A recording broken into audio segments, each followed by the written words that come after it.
Hello viewers, welcome to my channel. In this video today, I am going to demonstrate about the course of veins in upper limb. To begin with, you can see the veins of upper limb which are categorized as superficial vein and the deep veins. The superficial veins can be appreciated in blue color and deep veins marked in green for easy understanding. The superficial vein runs away from pressure points. Therefore, they are absent in palm, along with ulnar border of the forearm and in the back of the arm and the trapezius region. The preaxial vein or cephalic and great saphenous vein is longer than the postaxial vein, that is, basilic and lesser saphenous vein. The preaxial vein drains into the deep vein more proximally than the postaxial vein, which becomes deep in the middle of the arm. In this view, the digital vein is seen, which starts as a small communicating vein on each side of the phalanges and continues proximally as superficial and deep palmar arches. As you can see in this view, the superficial and deep palmar arches connect via palmar metacarpal veins. Then they cross proximally, as you see here, to continue as basilic and cephalic vein on the dorsal aspect of the forearm and radial and ulnar vein on the ventral aspect of the forearm.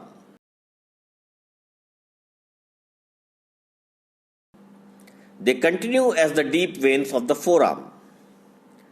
The radial veins, as you see here, are paired veins that accompany the radial artery through the back of the hand and the lateral aspect of the forearm, and then they join the ulnar veins to form the brachial veins. The ulnar veins are venae committantis or accompanying vein for the ulnar artery. They mostly drain the medial aspect of the forearm. They arise in the hand and terminate when they join the radial veins to form the brachial veins. Parallel to the deep veins, let's further discuss about the superficial veins. Here you see the cephalic vein winding around the lateral border of the distal end of the forearm and continuing upward in front of the elbow. The basilic vein can also be seen. It is known as the postaxial vein of the upper limb, which begins from the medial end of the dorsal venous arch. Here it can be seen running upward along the back of the medial border of the forearm and winding around this border near the elbow and continuing upward in front of the elbow. The median antebrachial vein can be seen joining the cephalic vein via median cephalic vein and basilic vein via medial basilic vein and continuing as cephalic and basilic veins respectively. Also observe the deep veins radial and ulnar continuing upwards anteriorly as the two brachial veins. The cephalic vein can be seen, which runs along the lateral border of biceps brachia. Then it pierces the deep fossa at the lower end of the pectoralis major. The basilic vein continues upward in front of the elbow, along the medial margin of the biceps brachii, up to the middle of the arm, where it pierces the deep tissue and runs along the medial side of the brachial artery.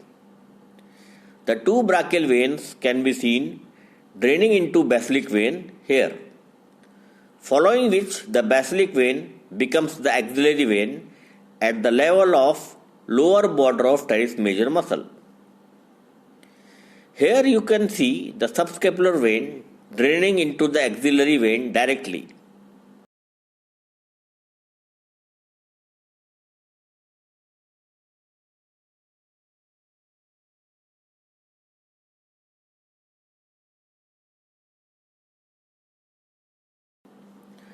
Now you can see the cephalic vein that runs in the deltopectoral groove up to the infraclavicular fossa, where it pierces the clavipectoral fossa and joins the axillary vein. The axillary vein is a large blood vessel that conveys blood from the lateral aspect of the thorax, axilla, and upper limb towards the heart. Now this axillary vein continues as subclavian vein, which is located under the arm. The subclavian vein runs from the outer border of the first rib to the medial border of anterior scalene muscle. From here it joins with the internal jugular vein to form the brachiocephalic vein or innominate vein. Hence, the subclavian vein is responsible for draining blood from the upper extremities, allowing this blood to return to the heart. One of the main veins which has been missed in this video is the medial cubital vein, which is the largest communicating vein shunting blood from cephalic to basilic vein. It begins from the cephalic vein below the end of the elbow, runs obliquely upward and medially, and ends in basilic vein above the medial epicondyle. So viewers, with this we come to the end of this video. Hope this video cleared some of the concepts regarding the venous drainage of the upper limb. Thanks for watching. Do like, share and subscribe to my channel.